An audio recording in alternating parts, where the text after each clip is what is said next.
Okay, hello everybody. So what I'm going to try and do today is walk you through getting a PowerShell server properly connected through SSL with WinRM in vRealize Orchestrator for use with vRealize automation. So the first thing you're going to need to do is get an actual certificate. So you can see I have a certificate here. I've had to mess around with this a little bit. I'm on a couple takes here of recording, but I think I finally got the cert set up properly, so this should work. So after you have the cert in, it's worth noting you'll need to open up firewall rule from VRA/VRO to allow port 5986 from that box to the PowerShell VM. You need to have a proper cert, like I mentioned, which is intended for server authentication. And then we should be able to start to configure WinRM here. So if I did this properly, we should be able to run this command right here, which will be on my blog, and I can post it underneath the video. There's a thumbprint that you need to specify from this script. So if you, from this cert, I'm sorry. So if you open up this cert and you go down to thumbprint, you can copy this out, and you might want to paste it in Notepad. I've removed all of the spaces. It's worth noting when you copy this, there's a hidden character in front of the first digit that you're going to have to delete. You'll hit the delete key and it won't actually delete the first character. Once you get that, you can copy that. And we'll paste that in here. Get rid of my old thumbprint that didn't work. And we should be able to hit enter here. And yes, it worked. It's exactly what was supposed to happen. So this is getting WinRM configured as a listener with HTTPS with that certificate. Once we do that, we need to enable Kerberos. So we're going to want WinRM get WinRM config service. And we see here Kerberos is true. If it is not true, you could want WinRM set WinRM config service auth at bracket Kerberos equals true.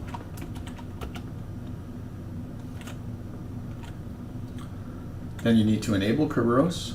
So we're going to run WinRM get WinRM config client again. Oh, I'm sorry, that's not what we ran last time. We ran service last time, so this is config.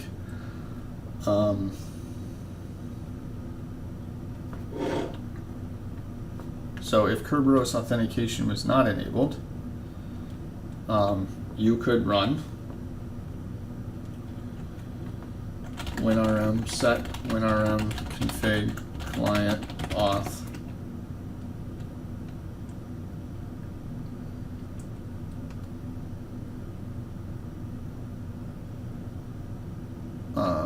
at Kerberos equals true. This looks like we're running the same thing, but we're really not. The first time we were running it for the WinRM service. This time we're running it for the WinRM client.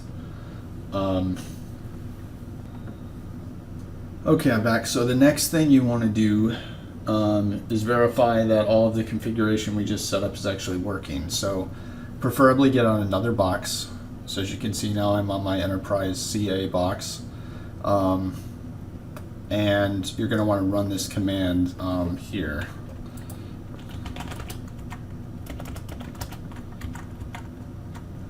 My super secret password, as you can see, but you're basically going to say WinRM identify your HTTPS out to your scripting server on 5986. Make sure any Windows firewalls or other firewalls have this punched through. Your auth is Kerberos, and you just need to pass an administrator here to verify that everything's working, a username. And you'll see the response come back. So this means everything's working and WinRM's configured properly. Okay, so the next thing that we're going to do is get a KRB5 comp file loaded onto the vRealize automation / orchestration appliance. So on an appliance where Orchestrator is built into vRealize automation, this is going to go into Etsy. if there's already one out there.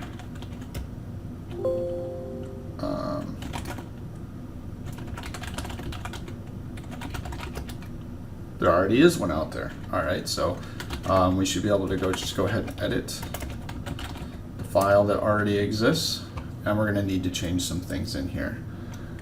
So lib defaults. So you see this is commented out. So we're going to want to uncomment. Default realm is going to be in all caps, and it's going to be our domain. So I'm going to replace this with my domain.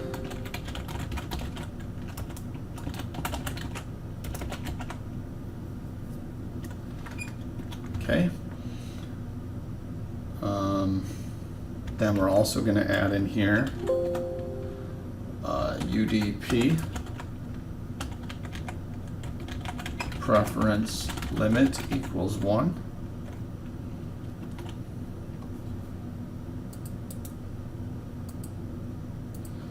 Then under realms,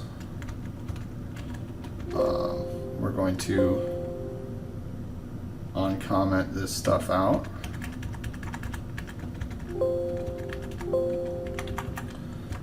And this is again your domain.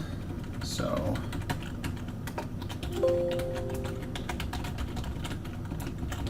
I'm going to replace it with my domain.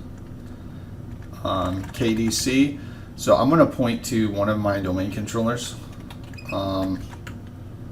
More advanced configuration, if there's a way to do it, to point to the whole domain. It's not something I'm familiar with at the moment.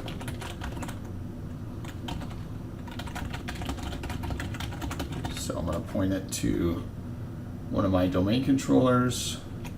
Same thing with the admin server.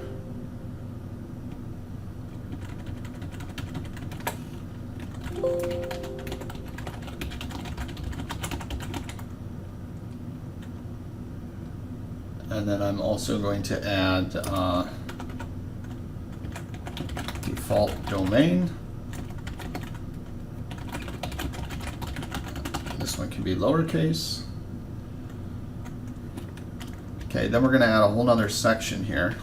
We're going to add a section called domain realm.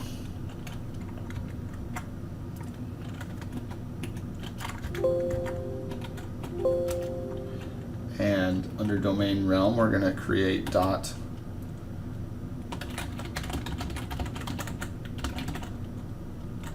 equals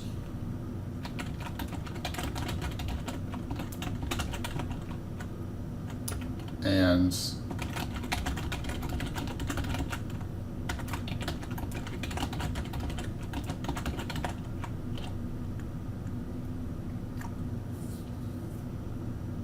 so the default realm is the Kerberos realm the client uses to authenticate against AD, and it must be in capital letters. KDC is the domain controller that acts as a key distribution center and issues Kerberos tickets, and the default domain is used to produce a fully qualified domain name. This is for Kerberos 4 compatibility. So after we get this done, we will write this out. And then when you modify that file, you're going to have to run a service vco server restart. And once this is all done, I'll be back and we can continue in Orchestrator actually adding the PowerShell server in. Okay, I'm back. So it's worth noting previously with that krb.5 comp file, under the lib defaults, I had put in a UDP preference limit of 1. I didn't actually talk about that. By default, Java Kerberos configuration uses UDP. So to force the use of TCP, you need to specify the UDP underscore preference underscore limit parameter with a value of 1. So that's why I had done that. So now we're at a point where we should be able to go ahead and start adding the PowerShell host. So if you come in here, you'll see under PowerShell, hit reload, there's nothing in here. We don't have a host. So if we go to workflows, we should be able to go to library, Microsoft, no, well, it's PowerShell, right? PowerShell, configuration, add a PowerShell host. So if you right click and say start workflow. All right, specify the name. So this is the fully qualified domain name of your scripting server. Same thing again. Oh, this is the name, I'm sorry. So then host name and IP, and then the port, which is 5986. And we're going to say next. And on this field, we're going to say WinRM. We are using HTTPS. We're going to accept all certificates. And the authentication is going to be Kerberos. Okay, user credentials. So here, I actually am going to want an account. So I'm going to pause this. Let me go out to AD, create an account before I continue here, because I want to have a scripting account. So hold on a second.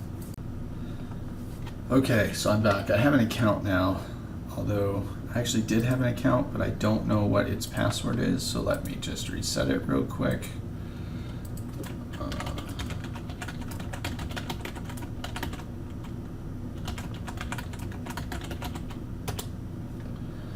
Okay, and let's just verify the account. Yes.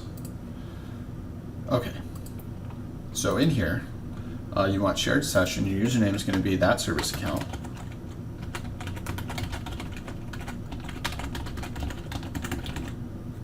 And we're using the username at domain name type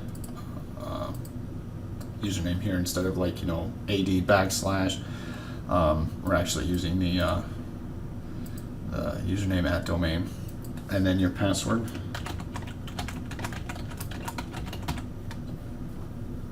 And we'll say next.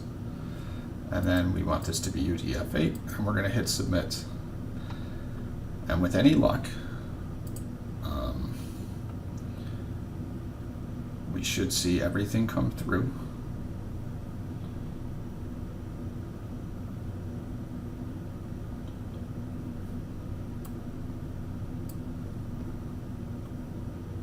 Added successfully. Okay, so then in here, you can see we now have a scripting server that can be referenced. That's all there is to it.